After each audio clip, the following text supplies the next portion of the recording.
एॾी अचण में देरि की हेर त हो। सोट देरि इन करे थी वई जो जीअं मां मंसूर खान जे ॻोठ पहुतसि, ख़बर पई त मंसूर खान शहर निकिरी वियो आहे। पोइ मां उते वेही मंसूर खान जो इंतज़ारु कयो। अचानक मंसूर खान उते पहुतो त पंहिंजे होश में न हुयो। ख़बर पई त मंसूर खान कंहिं छोकिरी जे चकर में रहज़न वारनि जे ॻोठ वियो हो। पोइ जेका फायरिंग थी तव्हां त ॿुधी हूंदी। इन जो मक़सदु इहा फायरिंग मंसूर खान जे मथां हुई। हा सोट, छोकिरीअ जे चकर में मंसूर खान पंहिंजो पाण खे बदनाम करे छॾे। इहो ई त ग़लति थियो। इहो मंसूर खान खे बदनाम करण लाइ रहज़न वारनि कूड़ो इल्ज़ाम हयो हूंदो। ईअं ई हूंदो, न त मंसूर खान एॾो मोतबर माण्हू छोरीअ सां मिलण लाइ कीअं वेंदो। पर इहा ई हक़ीक़त आहे सोट, उन मथां तव्हांखे यकीन करणो पवंदो। मां राति पाण वञी मंसूर खान सां मिलंदुसि, पाण ई हक़ीक़त जी ख़बर पइजी वेंदी। थी सघे थो त मंसूर खान तव्हां सां कूड़ हणी वञे। हू कूड़ जहिड़ो माण्हू ई न आहे, न ई वरी मूं सां कूड़ हणंदो। सोट, पोइ तव्हांखे कोन हक़ीक़त जी ख़बर कइजी वेंदी। अदा पहिरियों न असांजी ॻोठ में वॾी इज़त हुई, पर जॾहिं खां न मुराद वारनि तोखे डोड़ायो आहे। बसि हाणे बसि, ये ॻाल्हियूं करे मुंहिंजे पचनि ते लूणु न बुरक। इहो प्लान त मां गाए वॼाए वठंदुसि, पर मुनासिब रुको वक़्तु मिले। अदा प्लान अहिड़ो कजांइ जीअं सॼे ॻोठ खे ख़बर पवे त मौलू को मामूली माण्हू न आहे। अदा अदा करण सुठी ॻाल्हि न आहे, जेको थियो हुनखे दरगुज़र करणु सिखो। अॾो मूं नाहे कयो अॼु उन्हनि नाइंसाफ़ी कई आहे। इन जो प्लान त मां कंदुसि ऐं ज़रूरु कंदुसि। हा अदा प्लान ज़रूरु कजां, तॾहिं असांजी ॻोठ में न इज़त थींदी। मुराद ईअं बंदि पियो। मंसूर खान सां मिलण आया। हिन वक़्तु बाबा सां शानवाज़ ऐं रहज़न वारा मिलण आया आहिनि। हेर में थोरो मसइलो थी पियो आहे, उनजी तव्हांखे ख़बर त हूंदी। ख़बर पई आहे, पर जेकॾहिं हमराहनि जी ज़रूरत पवेव त असां बि हाज़ुर आहियूं, असां बि ईंदासीं। एॾो वॾो मसइलो न आहे, हल थी वेंदो। ठीकु आहे, हाणे असां वञूं था। हिन वक़्तु हू भली पाण में ॻाल्हाए वठनि, असां वरी राति ईंदासीं। अच पीरल, अवां जेका ज़्यादती कई आहे, भली उनजो हिसाब किताब त तव्हांखे ॾियणो पवंदो। हाणे इहो तव्हांजे मथां आहे, ॻाल्हियुनि वसीले ॾींदव या ज़ोर ज़बरदस्ती। पोइ हिते हटण वारा त असां बि रहियूं। बाक़ी हिन वक़्तु छोकिरी असांजे हवाले कयो त असां हुनखे वठी वञूं। छोकिरी मूं वटि न आहे। छोकिरी त मंसूर अली खान तव्हां ई वटि आहे। बाक़ी इहो हर वहु कूड़ हुन जी तव्हांखे काई ज़रूरत न आहे। कमज़ोर माण्हू ताक़तवर जे अॻियां कूड़ ॻाल्हाईंदो आहे ऐं पंहिंजो बचाव ॻोल्हे थो। जॾहिं त मां कमज़ोर न आहियां, पोइ कूड़ छो ॻाल्हाईंदुसि। मंसूर खान, तूं असांजी इज़त में हथ विधाइन, तोखे बख़्श कोन कंदासीं। पर जेकॾहिं तूं ॻाल्हियूं करणु चाहीं थो त छोकिरी असांजे पहिरियां हवाले कर ऐं पंहिंजी थियल नाइंसाफ़ी जी असांजे तॾे ते अची करे असां खां तोखे माफ़ी वठणी पवंदी। उन खां पोइ तोसां ॻाल्हियुनि में कॾहिं बि न ईंदो। पोइ ज़ोर आज़माई कयूं था मीर शानवाज़ खान। हिन खे बि ख़बर पवे त सिर्फ़ु इन तरफ़ ताक़तवर माण्हू न आहिनि। मंसूर अली खान, तव्हां ॻाल्हि खे सम्झण जी कोशिश करो। ही गैरत ऐं इज़त जो मसइलो आहे ऐं असां चाहियूं था त इहो मसइलो ॻाल्हियुनि जे ज़रिए हल थी वञे। पर अवां भरू भरू अलाए छो पंहिंजी ज़िद ते अड़िया बीठा आहियो। तव्हां त भाईअ खे दावत पिया ॾियो।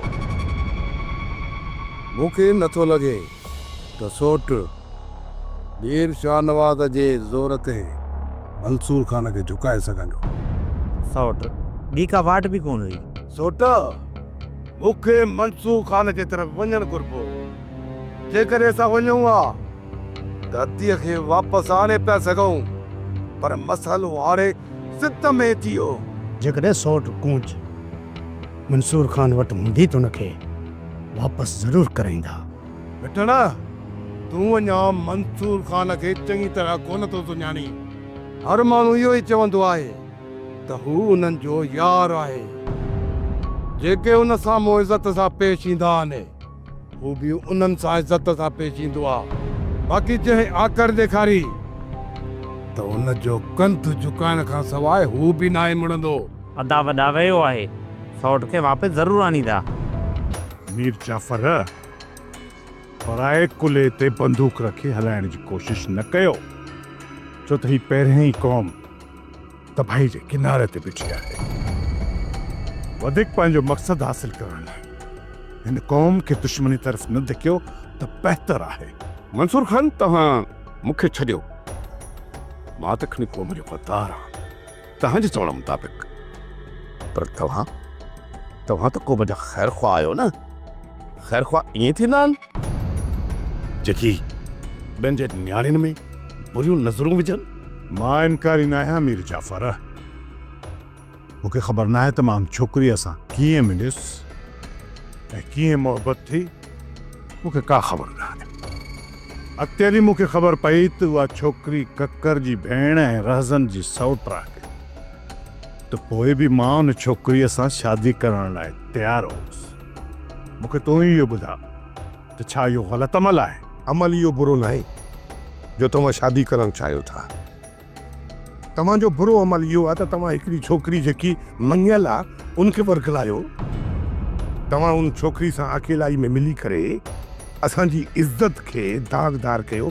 इहो तव्हांजो बुरो अमल हुयो। मां उन छोकिरी सां शादी नियत सां मिलंदो रहियुसि, बाक़ी का बि मुंहिंजी नियत बुरी न हुई रहज़न।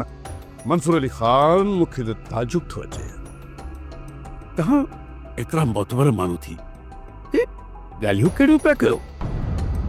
तव्हां त पढ़िया लिखिया आहियो, छा तव्हां असांजे रीतुनि रस्मुनि खां आगाह न आहियो?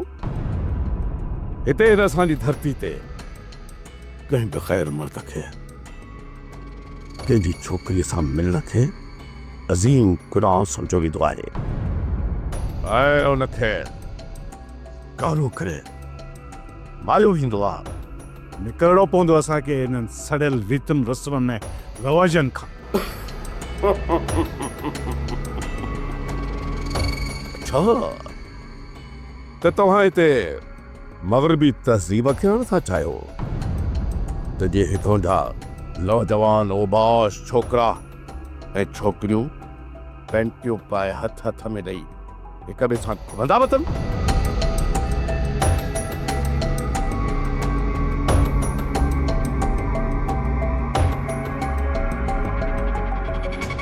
कहिड़ी ज़ात करे आईंदी? क़िलाद आंसिल खान वारनि ने ज़माना जा हथियार की वजह साम्हूं आहे। जेकॾहिं तूं हितां निकिरण जी कंदीअ त मारी ईंदी। बहितरी इन में आहे त तूं हिते ई रह। ख़बर आहे मूंखे त मुंहिंजे हिन ग़लति क़दम खणण जे करे नाहक खून थींदा। इन जे करे मूंखे वापसि वञणु घुरिजे। जॾहिं तोखे सभु ख़बर हुई त पोइ तोखे अहिड़ो क़दम खणण जो कहिड़ो लाचार हुयो? हा, जेके इहो क़दम खयों अथई त पोइ सब्र करें हिते वेह। मुनासिब वक़्त जो इंतज़ारु कर।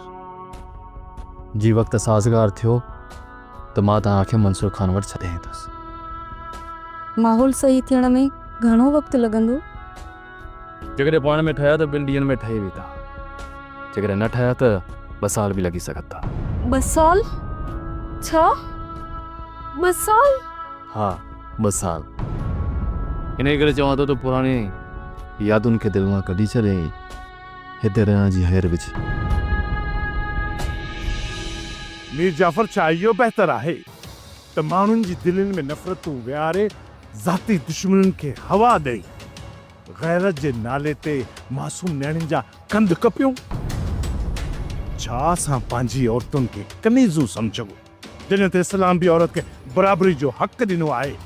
पर उन ॻाल्हियुनि खां हटी करे तव्हां पंहिंजो फितनो ऐं फसाद बर्पा करणु चाहियो था।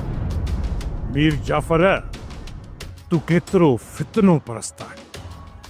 इहो मां ख़ूब ॼाणां थो। ॾिसो मंसूर खान, पंहिंजी बहस तव्हां पाण वटि रखो। असांखे छोकिरी ॾियो त असां हितां लिखूं। तव्हांजी छोकिरी मूं वटि न आहे। जेकॾहिं तव्हांजी छोकिरी मूं वटि ज़ाहिर थी त मां हर ॾोह ॾंड भरे ॾियण लाइ तयारु हुयुसि। जेको बि तव्हां उहो मुंतख़ब कंदो। ऐं ॿी ॻाल्हि राज़न, त मूं वटि तव्हांजी इज़त आहे। पर जेकॾहिं तव्हां अकेला आहिनि जाइ ते अचो त मां तव्हांखे लखें इज़तूं ॾियां हा।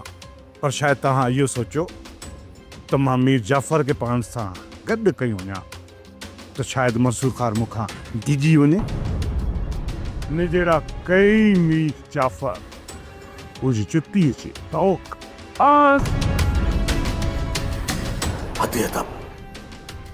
अदब बि करायो। तव्हांजी मां इज़त पियो कयां।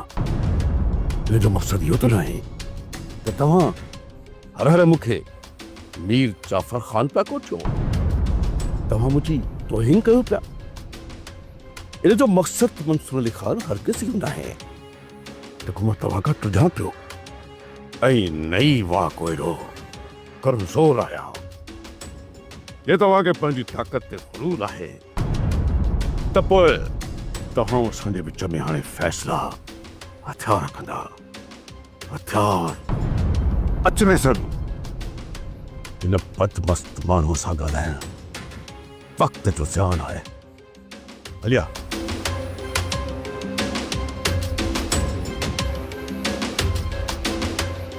ठहीने इधर इनखे चवनि थी जाफ़र। हू सम्झे पियो त किथे रज़न सां प्यालिंद अची न वञे। इन करे दुश्मनी जी पाए खे अञा चिड़िन बि ॾे। वाह जाफ़ारी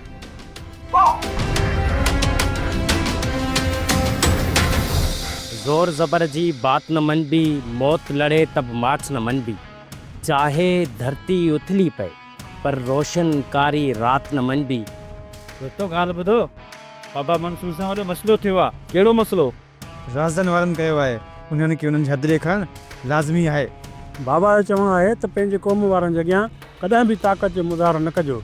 इहो त सही आहे, पर को बि बाबा जे अॻियां आयो न, उनखे पंहिंजी औकात ॾेखारणी पवंदी।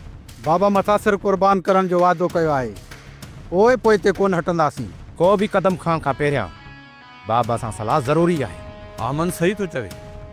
किथे ईअं न थिए जे असांजे खयल क़दमनि ते असां मथां बाबा से नाराज़ थी वञे।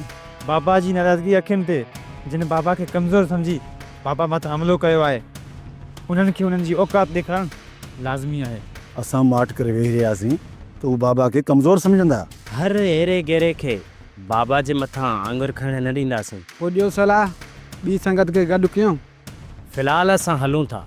जेकॾहिं हुननि ज़ोर आज़माई कई त पोइ ॿी संगत खे घुराए वठंदासीं।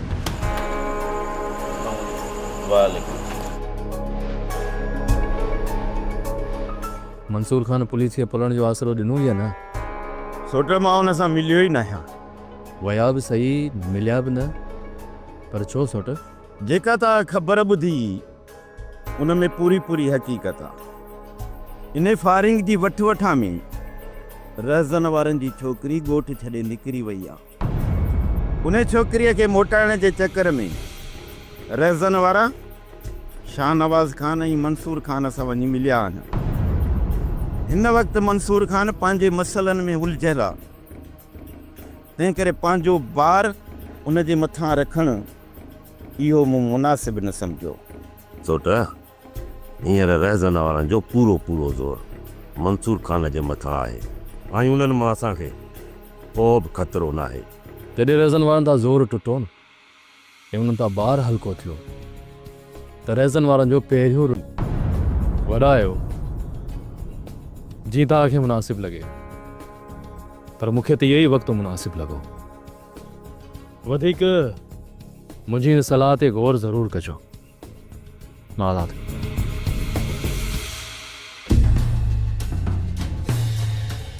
तूं ऐं हिते छो न चओ? मूंखे तुंहिंजी नीयत साफ़ कान थी लॻे। तूं मुंहिंजी नीयत ते शक नथी करे सघी। मूं तोखे बचायो आहे। मूंखे इहो ॿुधाए त पूरी जांच करे आयो आहीं, हाँ, कुझु मसइलो हल थियो आहे? ये गैरत जो मसलो आहे। जेसिताईं तोखे ऐं मंसूर खान खे पूरो नथा कनि मसलो हल कोन थींदो। न न, हू ईअं नथा करे सघनि। छा तूं पंहिंजे भाउ ऐं सोटनि खे नथी सुञाणी त हू केॾा ज़ालिम आहे? सुञाणा थी। पोइ बि मूंखां अजाया सवाल थी करी। मुंहिंजो न्यापो मंसूर खान ताईं पहुचाईंदई। जी मंसूर खान खे ख़बर पई त तूं मूं वटि आहीं त मंसूर खान जा माण्हू ईंदा, मूंखे ॿधी कि तोखे खणी वञी तुंहिंजे माइटनि जे हवाले कंदा। पोइ बि तुंहिंजे बारे में कहिड़ो फ़ैसिलो कंदा इहो त तूं मूंखां वधीक बहितर उन्हनि खे सुञाणी थी। मां मरणु नथी चाहियां। मां बि तोखे बचाइण जी कोशिशि पियो कयां, पर छा कयां? तोखे त मुंहिंजे मथां यकीन ई न आहे। तो मथां यकीन न हुजे हां त तोसां गॾु न चाहियां। इहो त मौत जे ख़ौफ़ जे करे मुंहिंजे पोयां आई आहीं, यकीन करे थोरी आई आहीं। तूं अजायो ॻाल्हियूं छॾ, मुंहिंजे बारे में सोच। मूं सोचे छॾियो आहे त तुंहिंजो छा करिणो आहे। बसि उनजे लाइ कुझु ॾींहं सब्र कर। अतीअ जो किथे बि रस पतो नथो पए। हिन मां साफ़ ज़ाहिर आहे त अती मंसूर वटि आहे। हा दा, सौट पूंज मंसूर खान वटि आहे। तव्हां सां कूड़ हणी वियो आहे। मां मीर शाहनवाज़ खे वठी वियोसि। पोइ सोचियुमि त मां अकेलो ई वञा, छो त मंसूर खान खे शाहनवाज़ जी शिकिल ई पसंदि आहे। असां मीर शाहनवाज़ खान जे अॻियां हमेशा कुते जियां पुछ लड़काईंदा वतऊं था। हाणे मीर शाहनवाज़ खे डंडो ॾे त खुली साम्हूं अचे, असांजे कुल्ले ते बंदूक रखी हलाइण छॾे ॾे। शाहनवाज़ खान मूंसां कुल्लो कुल्ले में मिलाए करे मूंसां गॾु मंसूर ॾे हलियो हो। अदा, मीर शाहनवाज़ खान सिर्फ़ु ॻाल्हियुनि लाइ हलियो हुयो। जेकॾहिं जहिड़ो वारींदासीं त शाहनवाज़ खान ॿोलीअ बि कोन लभंदो। इहा तव्हांजी भुल आहे। मीर शाहनवाज़ असांखे अकेलो कॾहिं बि कोन छॾींदो। सोट, तूं सिर्फ़ु मूंखे इहो ॿुधाए दादीअ खे मोटाइण जे लाइ तो कहिड़ो बंदोबस्तु कयो आहे। जेको मुंहिंजो अंदाज़ो आहे त कूंज मंसूर वटि न आहे। जेकॾहिं मंसूर वटि हुजे हा त हू कोर्ट में ज़रूरु चाढ़े हा। मंसूर खान कानूनदान आहे, हुनखे सॼे कानून जी ख़बर आहे। जेकॾहिं छोकिरी खे कोर्ट में चाढ़े करे बयानु कराया त असां सभु जेल में हुजूं हा। जेकॾहिं छोकिरी उते हुजे हा त मंसूर खान इहो कदम खणी छॾे हा। जेकॾहिं अदी मंसूर वटि न आहे त पोइ काॾे गुम थी वई? छोकिरी मौत जे ख़ौफ़ खां किथे ई वञी पनाह वरिती आहे। इन करे जेकॾहिं मंसूर खान छोकिरी वटि अॻु में पहुचे, असांखे पहिरियों पहुचणो पवंदो। हिन मसइले खे जेतिरो जल्द थी सघे ख़तमु थिए, जेतिरो हिन ॻाल्हि खे वधाईंदासीं ओतिरी बदनामी थी। बसि हल, मां अहिड़ो को बि गुनाह न आहे कयो जंहिंजो हू फ़ाइदो वठी मूंखे बदनाम कनि। पर पुट, असांजे मुआशरे में इहो गुनाह आहे। छोकिरे ऐं छोकिरीअ जे मिलण खे कार्यकारी जो रंग ॾेई पंहिंजा ज़ाती मफ़ाद हासिल कंदा आहिनि। इहो मीर जाफ़र ख़ान जेके पंहिंजा मफ़ाद हासिल करणु चाहे थो न, मां उहे उनखे कॾहिं बि हासिल करणु कोन ॾींदुसि। मां ॿाहिरि वञां थो, थोरो ज़रूरी कमु आहे। कमु? कहिड़ो कमु? अञा ज़रूरी कमु आहे, वापसि अची तव्हांखे हाल अहिवालु ॾींदुसि।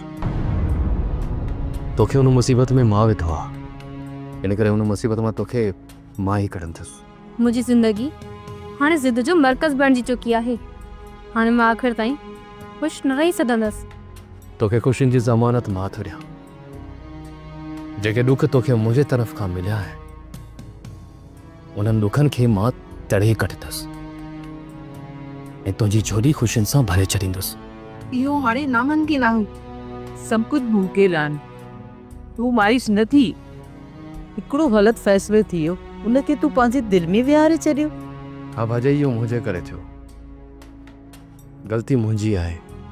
हुन में तुंहिंजी का बि ग़लती न आहे। असां लाइ अहिड़ो माहौल जुड़िजी वियो, न हिन फ़ैसिले खां सवाइ न मुराद न अली ख़ान खे बचाए सघूं हा, न ई पीरल ज़िंदा घर मोटी अचे हा। उन्हनि खे बचाइण जे लाइ गुलपरी वॾी कुर्बानी ॾिनी आहे। हाणे सभिनि जो साथ गुलपरी सां ई आहे। भाॼी मूं सोचे छॾियो आहे, जल्दी गुलपरी जी ककर खां तलाक कराए उनखे पंहिंजी कुंवार बणाए हिन घर मां वठी वेंदुसि। इहो मां तोसां वाइदो थो कयां ऐं जल्दी मां पंहिंजो वाइदो निभाईंदुसि। पोइ बि तोखे सोढल अपनाइण लाइ तयारु आहे, पोइ बि तूं परेशान आहीं। भाॼाई हिन वक़्तु जीअं दोबड़ में मां घिरियल आहियां न, त मूंखे उतां कोई बि ॿाहिरि नथो कढी सघे, न अदावारा ऐं ना ही वरी सोढल। एसपी साहब, वरी तव्हां ई ॿुधायो तिन हद मां पाल खे कीअं मोड़ीजे? मां अॼु वञी मंसूर खान सां मिलंदुसि, पर मूंखे पूरी पक आहे त हू मुंहिंजी हिकु बि न ॿुधंदो। भला हिकिड़ी सलाह त ॾियो डीएसपी साहब, जे मंसूर खान जे मथां अगवा जो केस दाख़िल कजे त जेका छोकिरी घरां निकिरी वञी मंसूर खान वटि पहुती आहे, उहा छोकिरी त उन सां ॿधल हूंदी। जेकॾहिं तव्हां उन ते केस दाख़िल कंदव त मंसूर खान छोकिरी खे वठी वञी कोर्ट में पेश कंदो। ज़ाहिर आहे छोकिरी मंसूर खान जे हक़ में फ़ैसिलो ॾींदी, पोइ त तव्हांजा हथ बि कटिजी वेंदा। इन करे मां चवां थो त मंसूर खान जे मथां राजोड़ो सोड़ वठायां। तव्हां छोकिरी जे सौटनि ऐं भाउ जे दिमाग़ में किरोध जी बाहि भरे छॾियो, जीअं उहे मंसूर खान ऐं छोकिरी खे कारो करे मारे ॾिजनि। तव्हांजे बि मथे सूर लही वेंदो ऐं असांखे बि सकून मिली वेंदो। डीएसपी साहब, मुंहिंजी कोशिशि त इहा ई आहे, पर धुरियूं इन मंसूर खान में हथ विझण खां लहराइनि पियूं। मां ॾिसां पियो त शाहनवाज़ खान धुरियुनि सां गॾु तव्हां बि मंसूर खान खां लहरायो पिया। डीएसपी साहब, मंसूर खान धुरियुनि जे लाइ न, पर असांजे लाइ बि मथे जो सूर पड़जी वियो आहे। इन करे सभिनी खे गॾिजी इन हाथीअ खे हाणे लेटाइणो ई पवंदो। जे असां ईअं न कयोसीं त उन माण्हूअ खे छूट मिलंदी रहंदी ऐं हो वधीक ताक़तवर बणिजी वेंदो। किथे ईअं न थिए जो हू असां सभिनी जे वज़न खां वधी वञे ऐं पोइ असां वेही पछतायूं। इन करे जेतिरो जल्दी थी सघे इन मंसूर खान जो पिल्लो करणो पवंदो डीएसपी साहब।